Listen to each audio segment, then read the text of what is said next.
We are live. Go ahead and lead us. Lead us into temptation?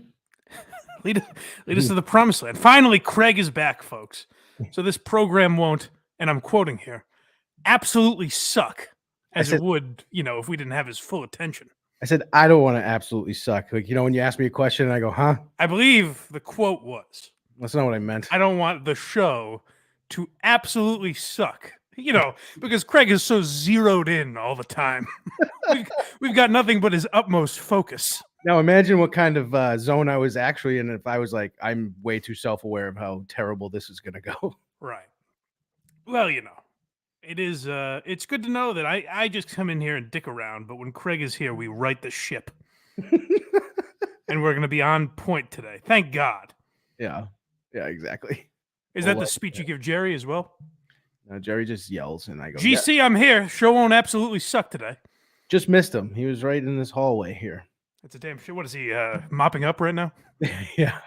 No, we just emptying the trash barrels. We did locals. By the way, why does everyone think I'm going to be afraid to take phone calls?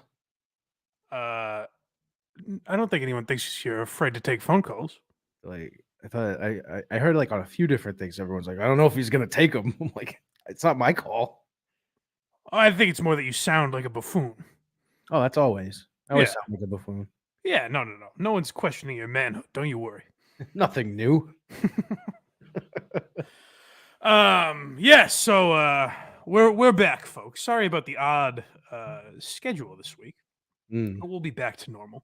And I did do a solo show, and you can judge for yourself how I am without my fearless leader here at patreon.com/blindmike, where live streams as little as $1 a month, $5 and $10 tiers. You can get 2 months free, basically, if you sign up for the full year. So go to patreon.com/blindmike. Support this show. Support Why You Laughing. Support very good show, and that's all. I won't mention any more of Craig's projects. Very good show is enough. The guy's got 15 shows now. I have way too many. I got in yesterday. Has there ever been a less interesting man on so many platforms? Dude, I got in here yesterday. I had to record Jerry's show from my house because there was a fatal accident on the highway on the way in. So I like that you say fatal. Like I'm going to be. Oh, well, is everyone all right? Well, because that's what it stops traffic. It was like literally 0 miles an hour, so I had to turn around or else I was going to be late. So I do his show, I edit it, I go into the office, and as soon as I sit down at my desk, I have an email with an interview from Donald Trump that I had to fucking edit. With Jerry? No, but I'm working on that now that I know someone in this company has connections. Oh. Was he a Featherston man? Featherston, he just recorded it as well. He's all peppy. Donald Trump freedom. What do you think about it? I love that so much. It's every episode too. Well, if we can go back to last week's program, I guess there are a couple things I need to address. First of all, apparently, while we did get a lot of response about the decorative trash barrels, I didn't put it in the proper context. I was scolded for that afterwards. Oh, okay. In fact, the word defamed was used. That's pretty funny.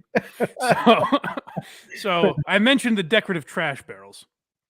What I forgot to mention was the argument started over I got a roll of toilet paper, put it in the bathroom, but didn't put it on the little spinny thing. I just put it on the toilet tank, like behind the toilet. Yep, I do that. So that was where this all started, and she thought that if I threw that piece of information out there, the public narrative would shift. It's still a decorative trash can, right? I said, sweetheart, you don't even know you don't understand the size of this thing now, the scope. Even the ladies were agreeing. I know, I was like, the women were screaming about it. No one understood it. It makes sense. Yeah, so now we just throw our trash on the floor. So things have been a lot better. So she thought that you not putting the toilet paper on the roll was she thought like, oh, then people will see what a monster she lives with, This madman putting toilet paper wherever the fuck he pleases. Is there a guy that doesn't do that? Well, I'll be honest. Generally, I do. So I also think it's very petty of her to, mention it in that form. I mean, I for the most part will put it on the roll also, but there's times I just put it on the windowsill. And I'll tell you, it was a bit of an act of aggression. If I was talking to the doc about this, he'd say, "Well, what do you think made you do that?" And I'd say it was an act of aggression because I thought to myself, "There's goddamn paper towel rolls all over this place." As some sort of act of defiance, I'm not putting this thing on the roll, you know? As the microwave door shuts. Yeah. Oh, again, I'll say I got plenty of flaws. You know, you could list my flaws 10 miles long. Mm. But one thing I would never do is leave 3 seconds on the microwave. What kind of a psychopath is like, "Well, I can't wait this 3 seconds." I mean, that doesn't happen too often, so I guess I really don't have an opinion on it. My thing is people who leave like an 18th of a bowl of cereal in the box or maybe a teaspoon of milk left in the carton. I don't understand that either. Just finish it or throw it out even because it's Yeah, useless. the answer is usually like, "Well, I wanted to remember that we need milk or something." That's a weird answer. You know what And it's gives like, it well, away? you'll know that by not having any milk in the house. Exactly. There not being milk in there will give away that there's no milk. Right. But Come on. the other big thing that took off that I forgot I even mentioned, but people, I appreciate the select few of you that have been zeroed in on this investigation. I mentioned the I don't even know what you call them, the imaging or the interlude voice interludes on Big 103 radio station here in Boston, Mhm. and people have been obsessed with this. Chef Lewis, our boy Chef Lewis, sent me the first one I ever heard that caught my attention. He reminded me of that one. It Mhm. was so think just uh an MC Hammer song plays. It fades out, and then the big announcer voice comes on and just says, "Amazon Prime or Prime Rib, Big 103." That's it? And then on to the Spice Girls or whatever they play. That's it? That is it. That might be worth listening to then. And so the one someone sent me before the show, shit. Go see what I've liked on Twitter recently. I don't want to get this wrong, Got it, boss. but someone sent me one right before the program. And if you guys don't know what I'm talking about, if you didn't hear me mention it last week, it's like usually if you're listening to some music radio station, which Big 103 is basically adult contempt. It's all music, any genre of music. They'll throw something on, and the voiceover for radio stations is usually like Boston's best alternative, or New England sports original, or whatever dumb bullshit they call themselves. Big 103 is turning that on its ear and saying, let's just be quirky with seemingly no direction or point of view. The chicken wing shortage better not be for real because Big 103 isn't sure how much more we can take. That was it, yes. And then that's it. There's no explanation of what that means. I don't know what chicken wing shortage they're talking about. It's not even like Prime Rib and Amazon Prime are even similar or remotely close. Not only that, there's no story linking those. It doesn't make any sense. I'm obsessed with it. It's pretty funny. Are we not able to find like a catalog of that in some way? Big 103 Sounders? Yeah. Big 103. I think at the end of the show, maybe if we have some time, we'll just throw them on live and see if we can hear one. Okay. But the goal should be there's got to be some way we can play all of these in a row. Yeah, I have very weird. I have the live stream for later, so we're good. All right, well we can do that. But before we get into anything else, I want to tell you guys. You guys remember our pal Tim Ridgels? Yes. Yes. I think he tried stealing my seat at one point. I think he was in KMS in my chair, if I'm not mistaken. He was there the day the Madawaska key got wrecked. Oh, is that right? Yeah. I thought that was Rob. They were both in at the same. They were both in. Okay. Yeah. Well, so obviously Tim Ridgels, our boy who is supporting this program And he wants to let you guys know, as I would like to let you know as well, about KL. God damn it. Jack.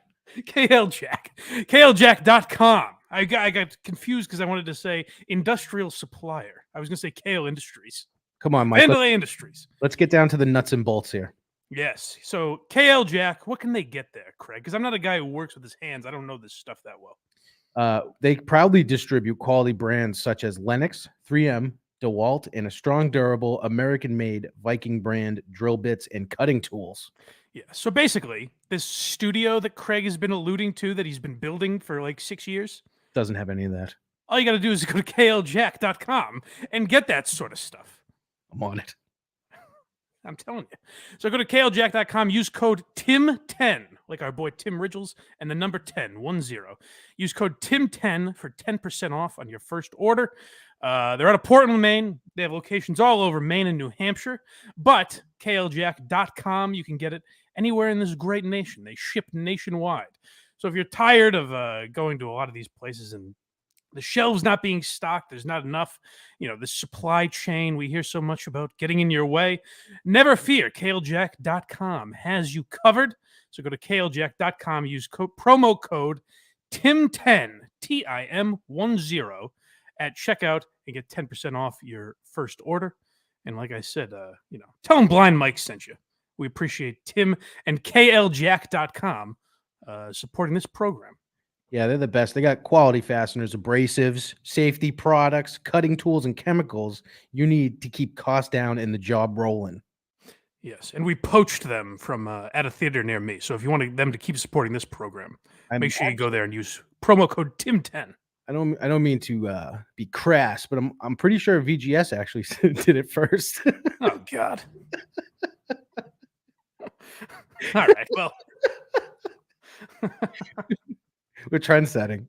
Well, then in that case, they support all kinds. Even the the lowly sorts. The sensitive.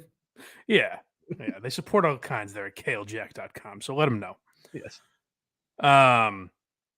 What did I want to talk about? Oh, I'm hesitant to get into this Amy Schumer business with you because I know. It's just going to be a kind of like, she's not even, fuck her, she's not funny. She's all right, everyone calm down. And let's try and talk about the issue here. All I saw was that I knew she was going to be Barbie, right? Right. And then she quit and they immediately got probably the angle they thought they were going to go the first time around. So basically, Amy Schumer said... it's amazing the response that Amy Schumer gets. I'll tweet out my podcast and people don't even acknowledge it. Yeah. I tweet out, hey, Amy Schumer said something. Fuck her! 50 people. She's not even fucking fun. When was she even in comedy? It's like, all right, guys, let's all relax. So my whole thing on Amy Schumer, I don't know why I end up defending Amy Schumer at every turn, because I don't particularly like what she's become. But my take on Amy Schumer is like every fucking person responds to stories about her with like, she's not funny, she's never been funny, whatever, which I don't understand the anger behind that because put it this way. If I tweeted Tom Myers said that Louis C.K. shouldn't be allowed to come back, no one would go, well, fuck him. It's very weird that people feel the need to be like angry about how funny or unfunny she is. And I would suggest like there are definitely people that their careers have been built off purely being woke. Like Lena Dunham is the first one that comes to mind. Yeah. Where there are definitely people that didn't watch Girls, and I don't know if she's even been in anything else, that just say, I'm a Lena Dunham fan because they like her political ideology. But my argument with Amy Schumer, the reason I think Amy's a little different is because you're not selling out arenas. Like if Lena Dunham did an arena tour, right? She's not selling out the TD Garden when she comes to Boston. No. So there's something to Amy Schumer that people do enjoy and they're willing to put their money behind. So whether I like it or you like it or not, there is something to her, I guess. Now that may be dying down. I don't know if she could still sell it. I don't know what her numbers are now. But she's very funny. I just hate the person that she's become because it seems fake to me. it's very fake, I would think. And I talked to in an episode that'll be out in like 6.5 years of Why Are You Laughing? Yeah. We had Katie Hannigan on, and I brought up Amy Schumer, and Katie was kind of like, Katie's not like an up and coming comedian. She's not incredibly established yet or anything. And so from her perspective, she was like, I get that if you blow up in 2015, 2016, particularly if you're a woman, feeling the need to like denounce Trump or speak out against Trump. And when you get that famous, people get like furious with you if you don't do that. Interesting. Because they're like, hey, we propped you up. Now you have to kind of be on our side. So then you're thrown in a position. And at the time, Amy was, 20. She's older than I didn't realize she was 40 years old. No way, really? Yeah, I think she's a little older than I thought. But like when Trump got elected, she was what, 33, something like that. So I 35, 35. Yeah. So anyways, you may not even know the story we're talking about, but out of kind of nowhere, I don't know why this even came up. I guess because she's hosting the Oscars and it's the first time she's been relevant in a couple of years. Yeah. Yeah. But they asked her about canceled comedians and people that were canceled in the Me Too era, trying to make a comeback. Now this is clearly they're talking about Louis C.K. Right. Like they're obviously not saying like they're talking about masturbating in hotel rooms. So I don't know why they don't just say should Louis be able to come back, because there's this weird vagueness around it where it's like, and this is why I defend Louis so staunchly, because the vagueness of it, not saying Louis's name, is basically saying, well, should we let Harvey Weinstein back? Right. You know what I'm saying? And then that puts him in the same category. It's just weird. But Amy Schumer said, yeah, guys like Louis basically shouldn't be allowed back in comedy. Makes sense. To which a lot of people were kind of like, well, why? What is your reasoning? Like, he apologized immediately. It's this pattern that Amy is continuing of just saying what she thinks she's supposed to for like woke points. And there are people that Amy was like friends with and has helped, like Mark Normand, who opened for Louis C.K. and have zero issue with him. Right. And Joe List and I don't know how close she is with Joe, but like, yeah, and there's people who are friends with Louis that Amy is or was once friends with. So it's a very weird approach, and like I thought maybe that she kind of disappeared for a little while, like we haven't heard much from her. I thought maybe when she came back and hosted the Oscars, she'd be, let her hair down a little, not be like this. But it's just fucking exhausting. She gets right back to, oh, well, what's the wokest thing I could say here? Fuck Louis C.K. Yeah, and the thing is, like, she used to be friendly with Louis, and she used to be friendly with a lot of people that she's like distancing herself from just to save an image. But I think a lot of it has to come from her uncle. Oh, Chuck Schumer. Yeah. Which is funny. I didn't think of it. Had I known you were going to bring that up, I would have sent you. There's a clip from O&A years ago. I'd have to. It's not even something you could Google. It's like in the middle of an episode somewhere. But like when Amy was on Opie and Anthony, they're like, "You're related to that Chuck Schumer?" And Chuck Schumer was not nearly as big a name as he is now. Yep. And she goes, "Well, yeah, technically, but like he wants nothing to do with me." And she's like, I make pussy jokes, and she's not interested in that, or he's not interested in that, rather. Yeah. Until he got. And it's very funny to hear that, because now she like introduces him at rallies and shit like that. So you're probably right, where it is like he's gotten to her in some way, Oh, for sure. Because I think I vaguely actually remember that. Was it Tellin that day? Because I think I remember her being on there and then bringing him up, but I don't know. She's been in there a few times. But Chuck Schumer, like they never did anything. And then I think he said, I'm becoming so famous, I need you to cut the shit. Right. Like, I can't have you fuck it up, because people get like cross canceled all the time now. So yeah, maybe. Maybe, or because she wanted to get Hillary elected. Maybe it was her. I don't know whose idea it was, but I think you're right that that relationship probably does have a lot to do with it. Has to. Do we have any quotes from that article where she talks about Louis? I had it right here.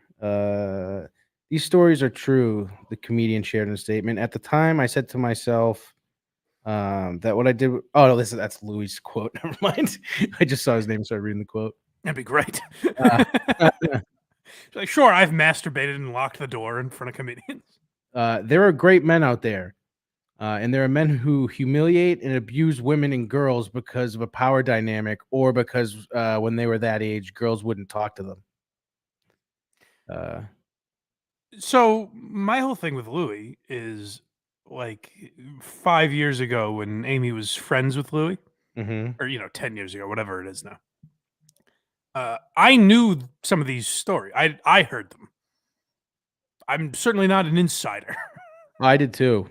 Like these stories have always kind of been around, and I remember thinking like, geez, I hope that's all it is, like not actual, physical abuse or anything like that.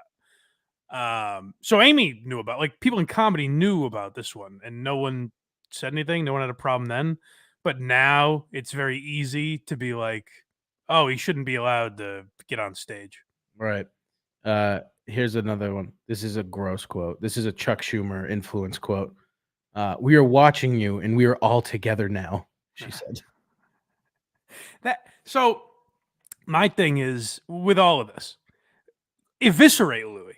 Fucking destroy him if you want. But do it with some jokes. Right. You're a clown. You're a comedian. You're a court jester. And I don't mean that in a denigrating sense. I mean you're there to entertain through humor. Like you can get your message across. This is what I was saying this about a couple things when I on my solo show the other day. Both Brendan Schaub and Stephen Colbert. Where did you see I talked about Brendan Schaub suing our boy Scion Z? Yeah, that's not YouTuber. That's not his name. Unique. I can't call him. So I won't acknowledge that. Brendan Schaub is suing this YouTuber that talks shit about him, and I was saying, well, you should be pissed at this guy. I'm also positive. I'm almost positive that guy's special needs too. He's as my buddy. Not joking. As my buddy Mike would say, he's got a touch of something. Right. Exactly. But Schaub's suing this guy, this YouTuber that talks shit about him, pretty much because he hates him. It's like Schaub doesn't have a case. He's just like, I have some money, and I can, ruin this guy's year by taking him to court with some frivolous bullshit. And because I hate him, and it's shitty to do. Because Brendan Schaub is a comedian who talks about stories in the news and plays people's videos and reacts to them. So my logic was, if you're a funny guy, be funny and make fun of them. But Brendan Schaub doesn't have that muscle, I don't think. No. And now the difference is with Colbert. Colbert does have that muscle. Like we saw the Colbert Report was very funny. But he's more in the Amy Schumer camp where he's been warped. Like, I can't make jokes because that downgrades the seriousness of this. And that's why you get the other day. Like, there were a couple jokes in there. I think people overreacted to Colbert's, I drive a Tesla comment. I have that if you want to play it. Yeah, let's play it because there are a couple jokes in here. 1 second. You know what? I will never complain about a destination wedding again. Russia has been hit with a series of crippling sanctions, and it looks like there's more to come because the U.S. and its European allies are now discussing banning imports of Russian oil. Take that, Putin. We're not going to buy our gas from a war criminal. We're going to buy it from the good guys, Saudi Arabia. Like, that's funny. I'm not saying it's the most original joke, but like that, I have no problem with that. No.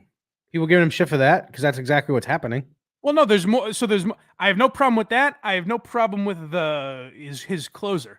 There's one part that I have a problem with that Letterman never would have done, and I always say Letterman because that's the show he took over, and just changed it into a rally for some reason. Right. But there's one part I have an issue with, and it's coming up. Buy it from the good guys, Saudi Arabia. But it's going to cost. Since the invasion, oil prices have skyrocketed. Today, the average gas price in America hit an all-time record high of over $4 per gallon. Okay, that stings, but a clean conscience is worth $1 or $2. I'm willing to pay.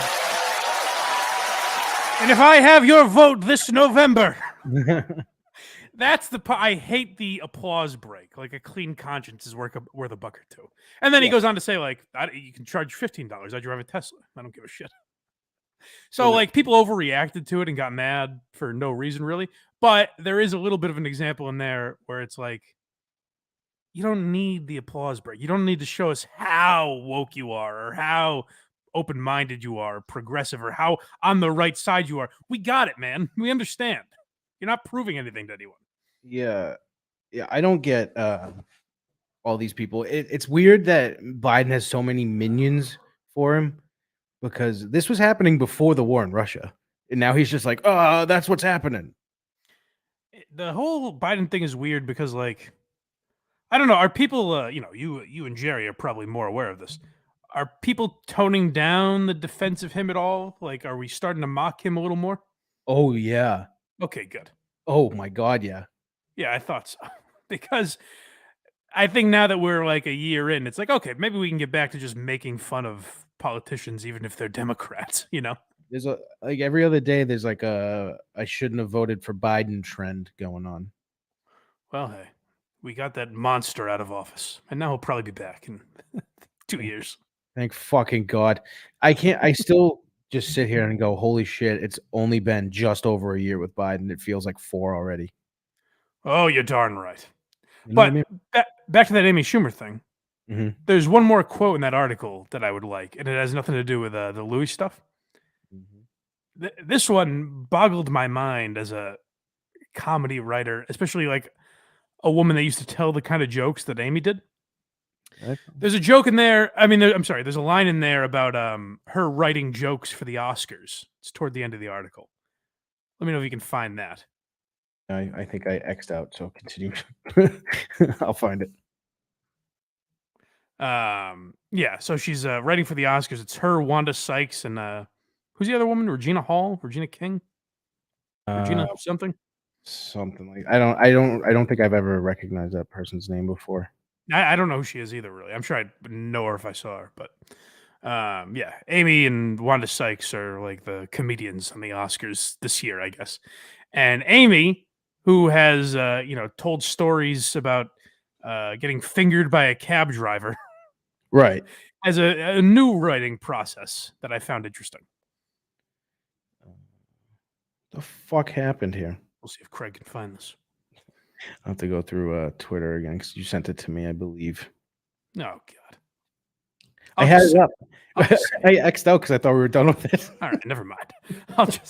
She said they asked her about her writing, and she said, "Yeah, like it'll be interesting. I want to make certain points about certain subjects. I already have a few jokes I won't be able to tell because I sent them to my lawyers, and they were like, no." Oh no, Amy, what are you doing? No, You don't send your jokes to. You think Ricky Gervais sent his jokes to his lawyers? that's not good. What the fuck are you doing? Wow. That is, and it's weird to watch women that were edgy and funny, like Sarah Silverman and Amy Schumer, become this just so like consumed by politics and petrified of what people will think of them. It's very weird because it seemed like they were two people that didn't give a fuck what anyone thought. Right. You know, Sarah Silverman would put on blackface, didn't give a fuck. Right. Exactly. So it's so strange to see like what they've become. It's sad, really, because I liked Amy Schumer when she started. Yeah.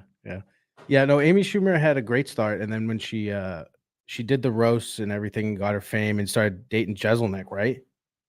Yeah. And Yeah, I mean, I don't know if that had anything to do with it. They were both pretty low level when they were dating. No, I know, but I'm saying like that's where her style started, And then when she switched, that's why it was such a big switch, because she went from one extreme to the other, and you're just like, what the fuck are you doing? Yeah, she was on the roast as like this filthy. I don't know what the roast does to these ladies, but Amy Schumer, Nikki Glaser, what the fuck? No, I know. It breaks them. The best one to come out of that group is Whitney Cummings. I mean, she's the most similar to what she started as. For sure. And I wouldn't say I'm like a Whitney Cummings fan. But if you take Whitney Cummings' career, she's been super successful. She had 2 network shows on the air. We watched one of them on Patreon. Not necessarily my favorite, but they did happen. She got them on the air. Right. So super successful, very successful podcast and stand-up career. But she can still make jokes like she did when she started. And I guess the trade-off for that is not being that next level that Amy Schumer is. Like, Whitney Cummings won't host the Oscars. And it's like, is that one level up worth that much that you just sell your soul for it? It's very weird. She's like fringe, though. She's like on that teeter mark, I feel like. Whitney Cummings? Yeah. That's what I'm saying. That's my point. Whitney Cummings has not sold her soul. So the trade-off for that is she's not that next level up. Right. I'm saying if the wind blows just right, though, she will launch there and forget all of her friends like she's shown in the past. We'll see. Then she'll pull a Schumer, as they say. Chris D'Elia is like, I think, just back now. Yeah, he does that show with fucking Schaub. What company? Jesus Christ. Two, I mean, absolute brain dead fucking morons. You think 2 morons are on this program? Go listen to Brendan Schaub and Chris D'Elia try to get through a sentence. I don't know what that means. I hate the impression as much as I hate hearing him talk. Brendan Schaub is such a fucking doofus, and I felt bad for him for a long time. Like, when we would watch his stuff on Patreon, when we've done shit about him in the past, I've always prefaced it with like, hey, Brendan is relatively new to comedy. And if Showtime just throws a shit ton of money at you and says, do a special, that's very hard to pass up, even if you're not ready for a special. So it's hard to judge him based on that. We've always been on that team, though. Yeah, I've always said that. But he makes it so hard to defend him, and he's such a little baby. Like, he's a guy who could literally rip my head off, literally, if he wanted to. His hands are lethal weapons. That's my favorite part, when like Legion of Skanks will go after him, because they'll say something and be like, but he could kick the shit out of all of us. Yeah, he's a man that could dismember me and I'd put up barely a fight. I was gonna say, he could do it with minimal effort too. It would feel like I was hitting him back with pillows. Knock it off, Brendan. Bully. As I'm being ripped limb from limb. So he has that, and yet still, whatever, confidence that gives you doesn't make up for the insecurity that he has about his lack of stand-up ability and lack of humor and lack of intelligence. Frankly, I think he's kind of like a dumb guy and very insecure about that as well. But it's amazing, like, if you're going to get into stand-up and you're going to be as successful as Brendan Schaub is, then you're going to have some weasel like Scion Z making dumb videos about you. And you kind of have to accept that. And you can rip them apart in your podcast, or physically rip them apart. Go travel to Rhode Island and beat the shit out of this guy if you want. Dude is like the TMZ for comics, so it's like... He's the TMZ for comics, yet it's put in a mushed mouth package. And it's definitely very opinionated.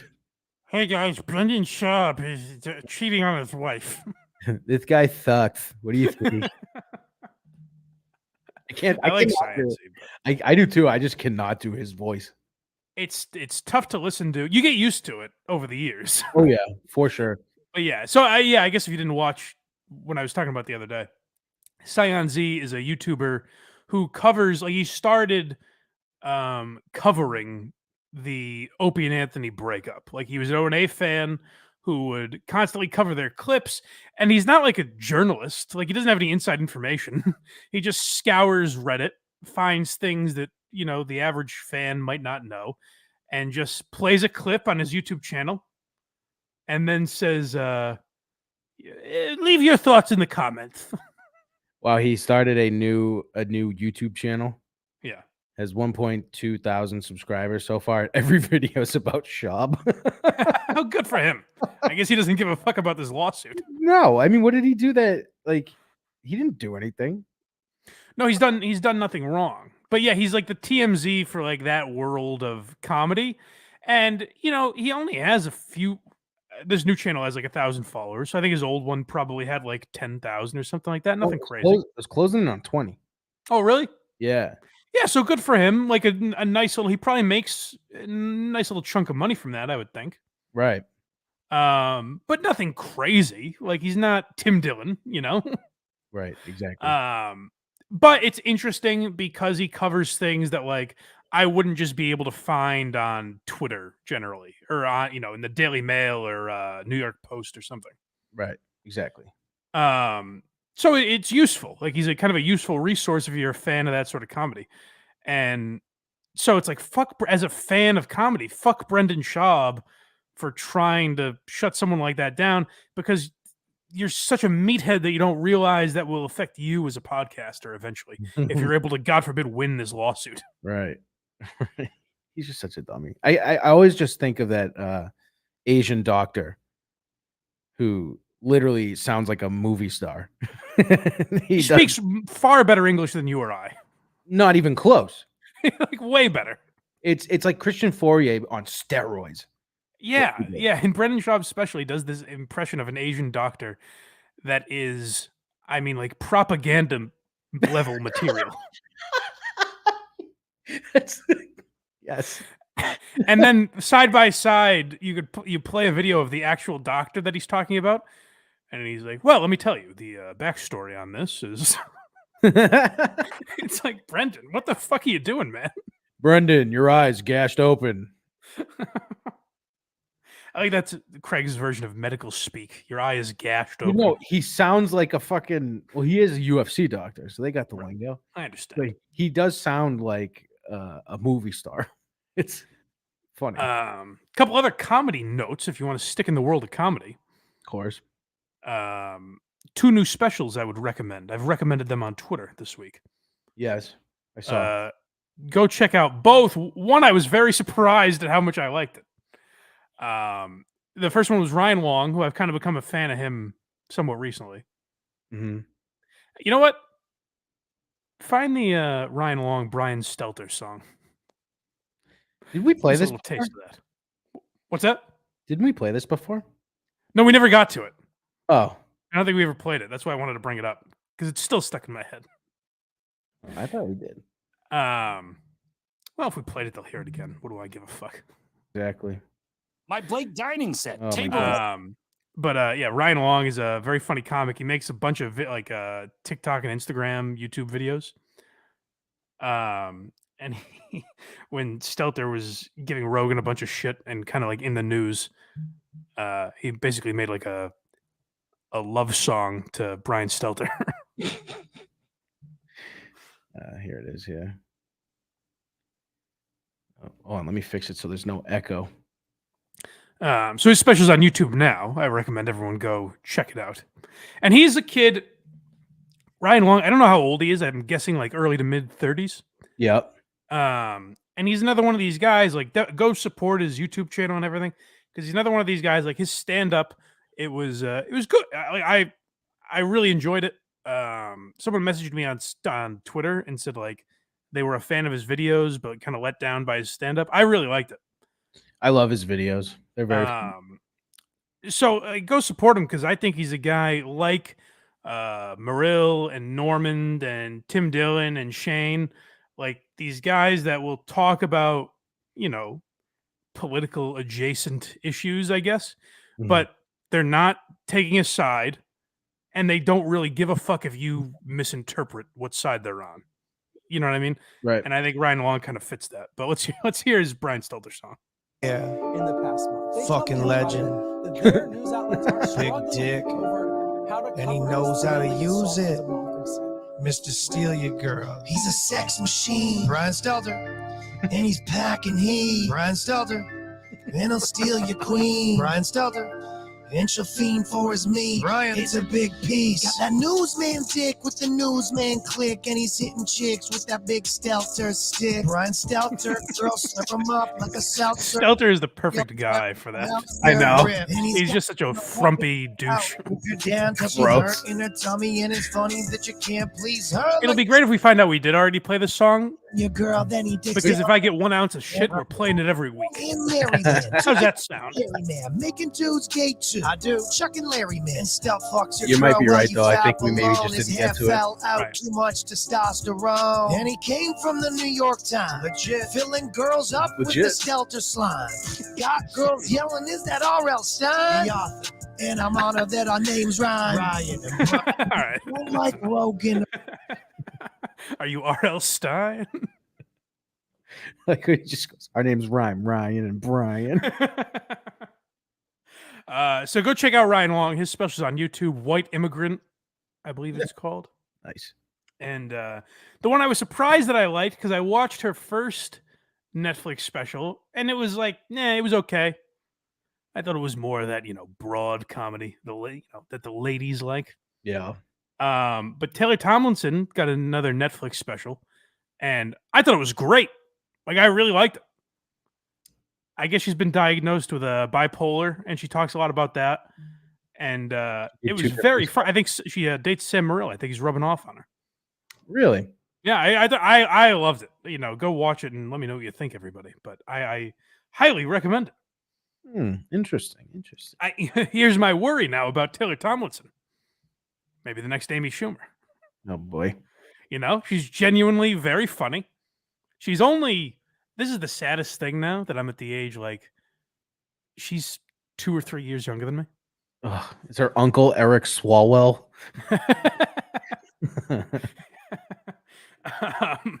I just love that name. I know. Did you ever see him fart on the news? I don't think so. Oh god, it's the fucking best fart Well, ever let's heard. bring it up. Oh, it's my favorite. Where's the brand? Yeah, Taylor's like a pretty blonde girl that's genuinely very funny. So I assume the next celebrity that dies, she'll be singing a song about him and endorsing the next Democrat politician. Swalwell, fart. It's like the most unbelievable thing. Not even a hidden. Swalwell. It'd be great if he had an Instagram account like called Eric Swalwell, and it's just him working out. Oh, did they get rid of? Oh, I'll probably have to find this on Twitter. Actually, it looks like YouTube got rid of it because they're What? Yeah. More censorship. Eric Swalwell fart. This better be worth it. Very funny. I've heard some farts in my day. Well, the way he's talking and then pauses and then all that shit. TMZ, thank you. This is the stuff. This is the stuff. All right, let me pull this up for this. It's funny to hear that TMZ noise before a fart clip. Dung, dung, dung. Dun dun dun. Let me share. We caught Eric Swalwell shitting his pants. In fact, we do know what he had for breakfast.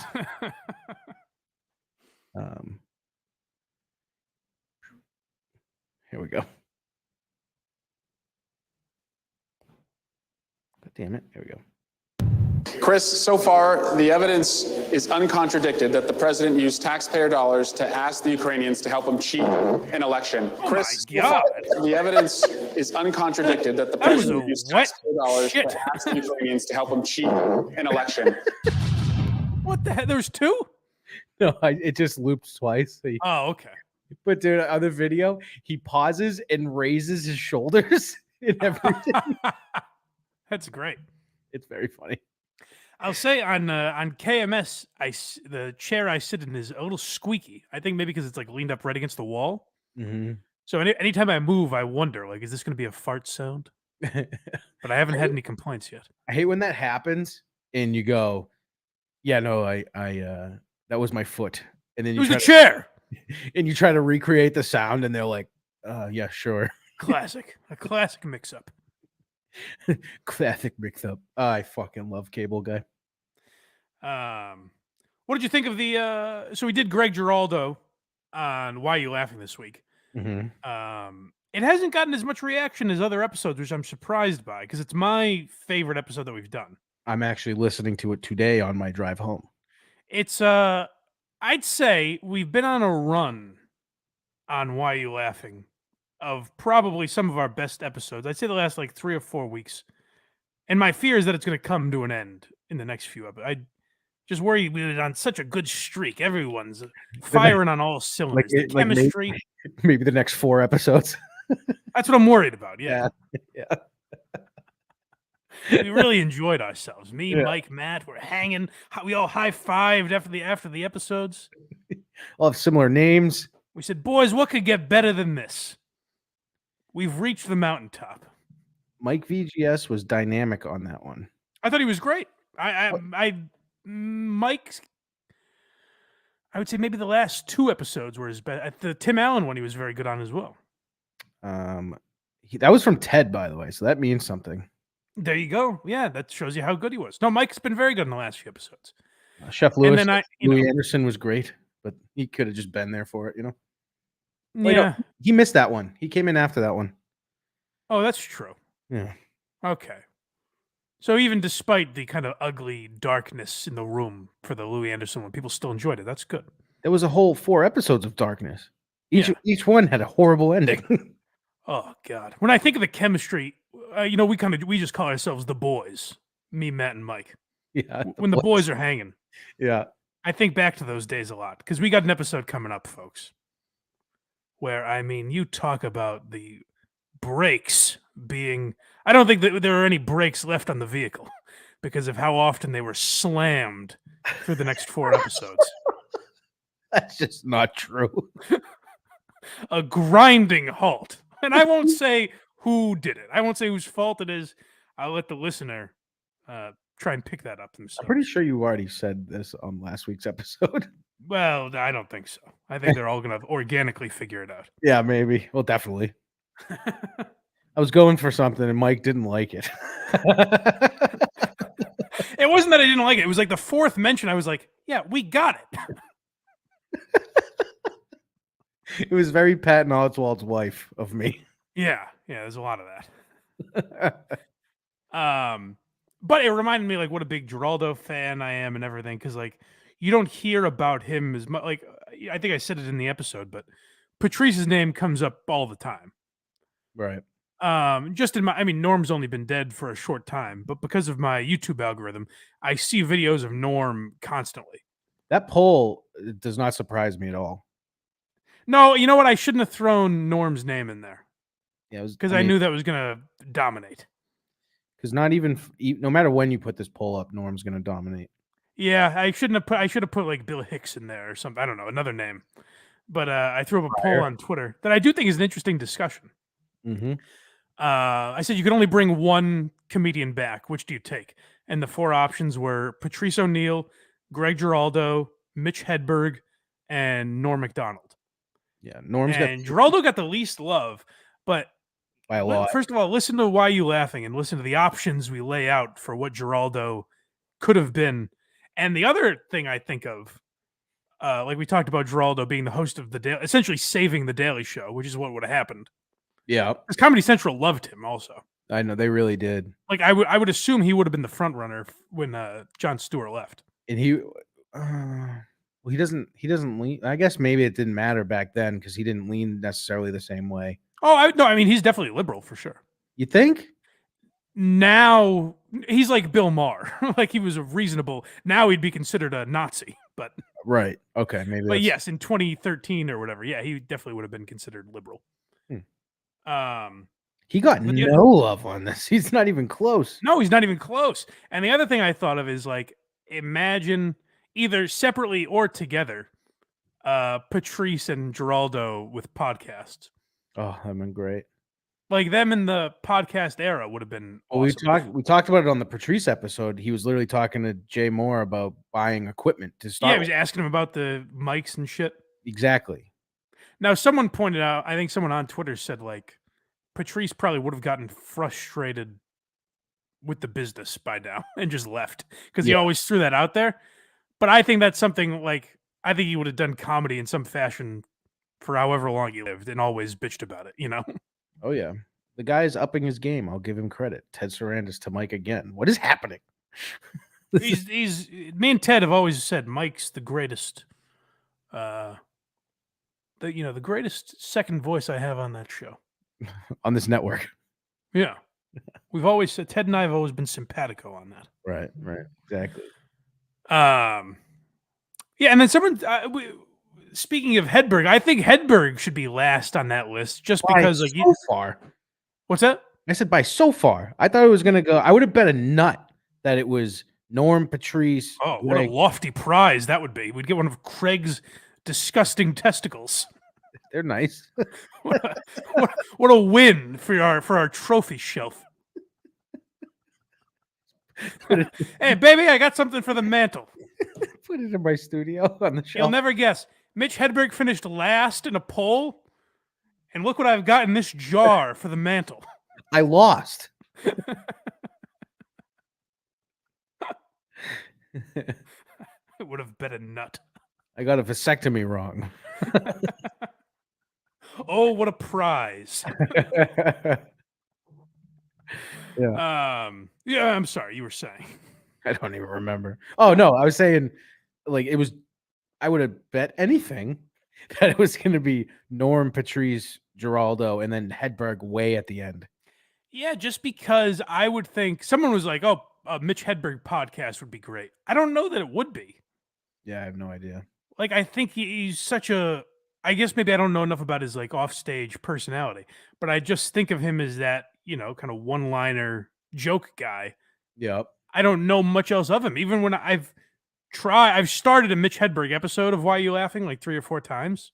Yep. And there's just not enough footage of him. Like, I'd like more of him talking about his life and things like that. There's just not a ton out there. He was on Stern a couple times. There's not a ton of Mitch. Yeah, most of the footage you're gonna find too is gonna get us kicked off YouTube.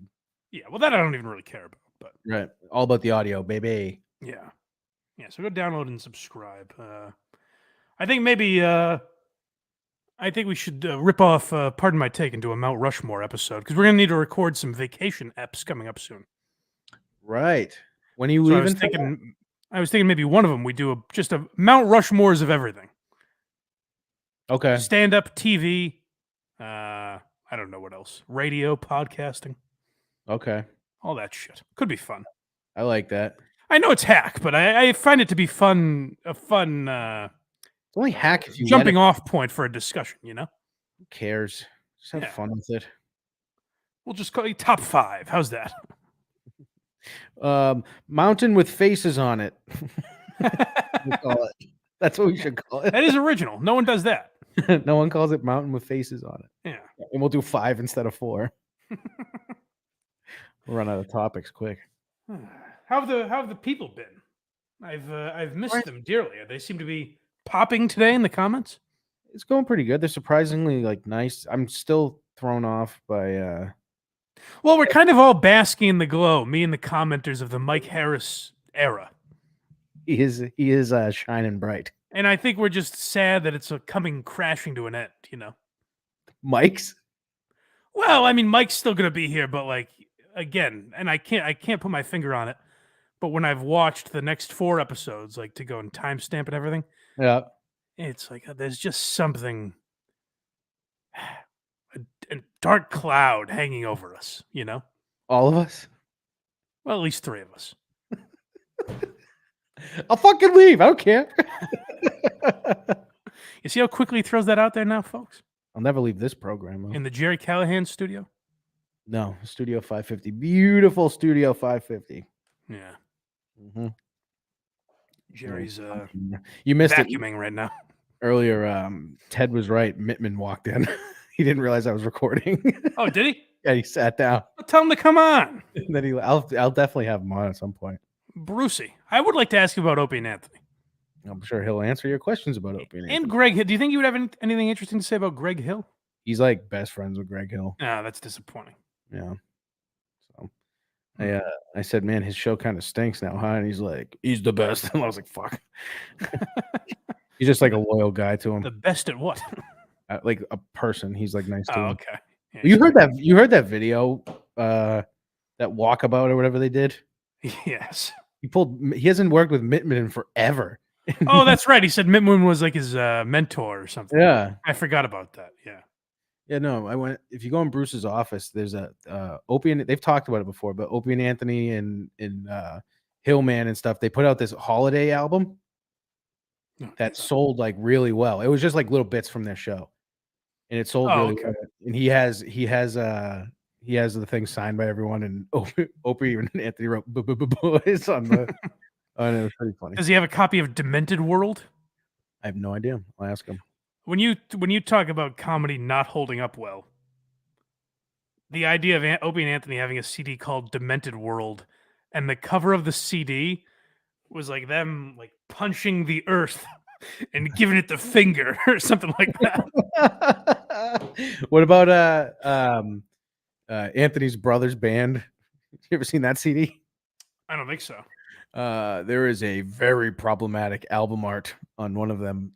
Oh, well, I know that the song that got Opie and Anthony together, Electric Shock OJ. Yeah. You can find that video on YouTube still, I think. And Anthony is in a prison, like an old-timey prison uniform as OJ in blackface. Yeah, so they have a whole album, and the whole cover is the entire band in blackface. How edgy, man. Back then, I guess. Yeah. Mike Harris owns a physical copy of that album.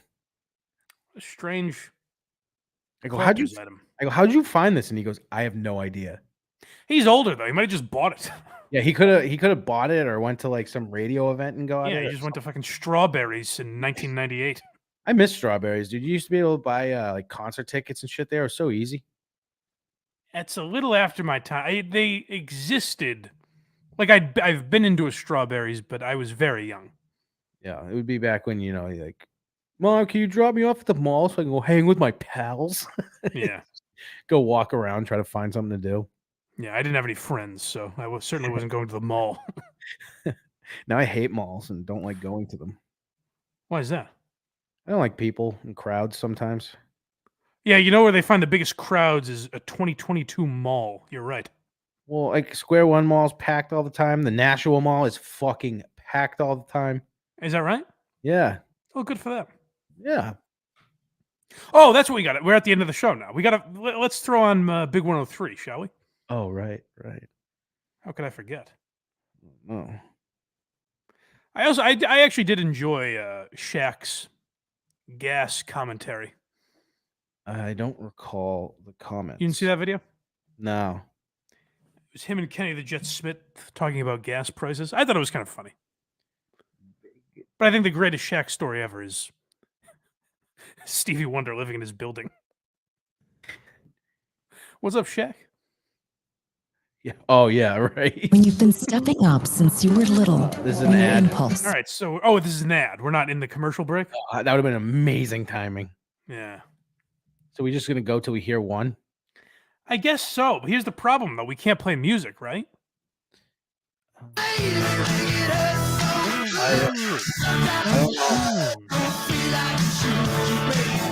Is this almost done? It's so good.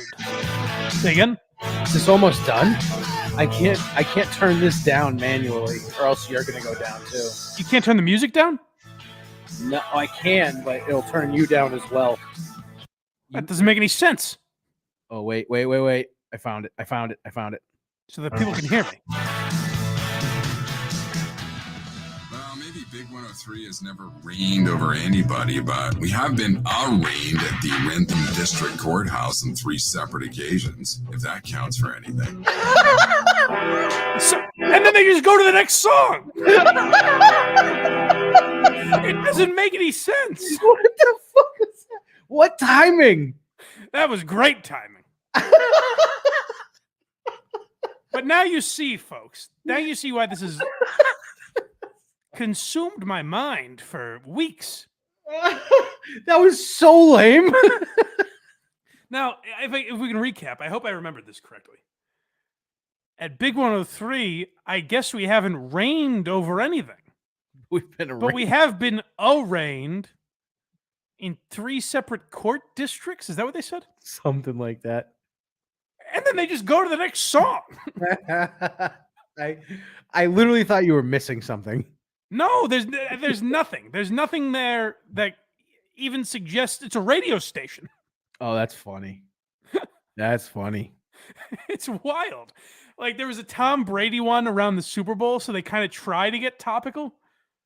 But even they'll say like it'll be like I'm trying to think. Chef Something Lewis to the said effect of Bookham. like we wouldn't mind being in Tampa in the winter. Big 103. Chef Lewis said Bookham. Is this guy reachable? I don't know who he is. Because we should have him on and then convince him to take one of ours to say. Well, no, here's the problem, though. Okay, we could do that. We could get him to, make the intro for the show or something. Yes. Here at Blind Mike Project, we see the future. Oh, no, it can't be that relevant. Oh, That's where you're wrong. It can't have anything to... It can't make sense. oh, here at It Blind would Mike. have to be like, anyone else ever heard of decorative trash barrels? Blind Mike Project. And then we just talk, I guess, after that. Anyone ever skydive into a swimming pool? Big 103. I think that was one, wasn't it? What I just said? Yeah, I think that was an actual one of theirs, or something close to that. I really hope not. I was trying to think of things that don't go together. I think there actually was something like that. That sounded very familiar. Jesus. Yes. Well, I'm glad you guys got to hear what has been torturing me for some time now. I need a list of them somewhere. There's got to be a playlist. Oh yeah. So I was gonna say that'd be great to get the guy on to record our intro for us. But what we really need is the program director, whoever is writing these. Because that the guy that does the voice is not writing them. They just send him a script and say, read all of these. Well, he might be. I would bet not, because I bet that's a guy. So, for example, the guy that does it for EI, he does Fox News. He does 10 million different stations. Yeah. Radio, TV, all that. And he's just a guy, I think he lives in San Diego or something. And they just send him hey, we need this read. And then he just does it and sends it back to him. Oh, yeah. He does Jerry's show. Oh, what's his name? Pete Guston? Yeah, he's out in somewhere out there. Yeah, that's not the guy who I was thinking of. But yeah, he's a perfect example. He does a shit ton of them. Yeah. But yeah, I think we need the creative mind of these Big 103 scripts. We need something. Chef Lewis, get on it. Yeah. He seems to, I guess, be getting tagged by them a lot. So he's got nachos or mozzarella sticks. Big 103. I feel like that was too relevant as well. That made too much sense. It doesn't make sense for a radio station to blurt out. It's snowing outside, but that's okay because my aunt died 4 years ago. Big 103. Yeah, there was one we hate traffic too. They just play an Usher song or something. Yeah.